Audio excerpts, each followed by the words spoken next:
Taranja taekwondo dia koreanina efatra amin'ny rahalahy manana ny traikefa ao amin'ity taranja ity ihany koa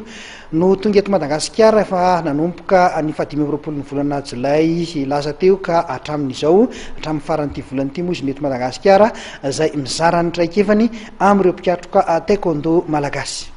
Mpilatsaka tsitrapo koreanina efatra amin'ny rahalahy avy amin'ny tetikasa taekwondo Peace Corps no nandalo eto Madagasikara nanomboka ny 2020 Jolay lasa teo mizara ny traikefany amin'ny alalan'ny fampiofanana ny mpikatroka taekwondo malagasy no dian'ireto koreanina reto eto amintsika.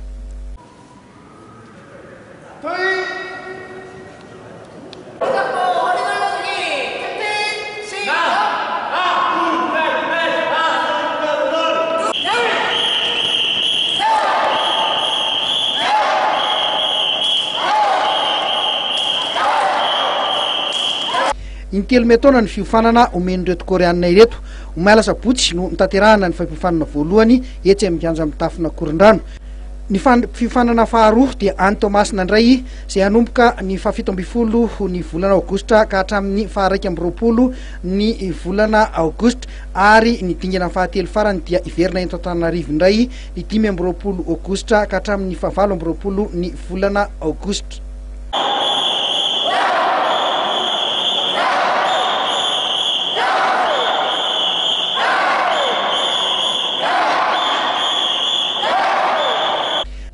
Nahatratra zato mahery ireo nandraynjara tamin'ity fifanana voalohany ity ka nambaran'ireto koreanina reto fa manana mpikatroka afaka miatrika fifaninanana resam-pirenena tsara i Madagasikara.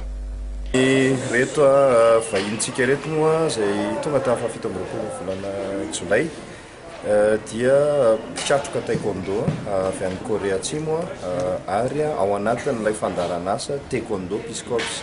Fampiroboroboana ny taekwondo izy io maneran-tany ary mazavain'ireo teo zany ny mahazava-dehibe an'izay fampiroboroboana ny taekwondo zay dia ny ahafahan'ny samy firenena maneran-tany izay samy manana ny kolotsainy ahafahan'ireo samy firenena io zany mifandray ka tafiditra anatin'izay indrindra ny iraka nampanaovan'izy ireo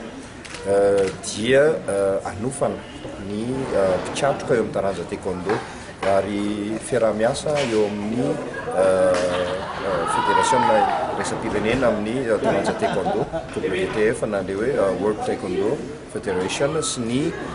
fédération malagasy ny taekwondo na ny FMTKT zany izao fandarana zao ary miainga avy amin'izay zany dia anjarantsika ny mamaritra hoe inona no ilantsika azy ireo ny tamin'ity indray mitoraka ity moa satria marina fa fandarana asa faharoa ty azon'ny Madagasikara dia ny fanofanana ny mpikatroka izay alafitra ny ekipa-pirenena izay no nampiasantsika azy arak'izay dia nanomboka ny natongavan'izareo ka hatramin'izao dia manomana zany an'ireo mpikatroka taekwondo izay ao anatin'ny ekipa-pirenena izy ao anatin'ilay fanomanana amin'ny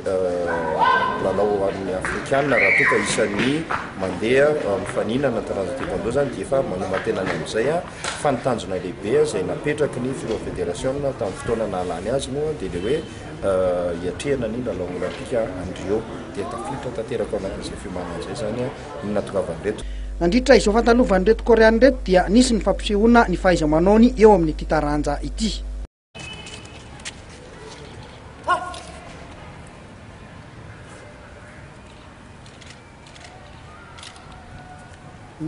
Start!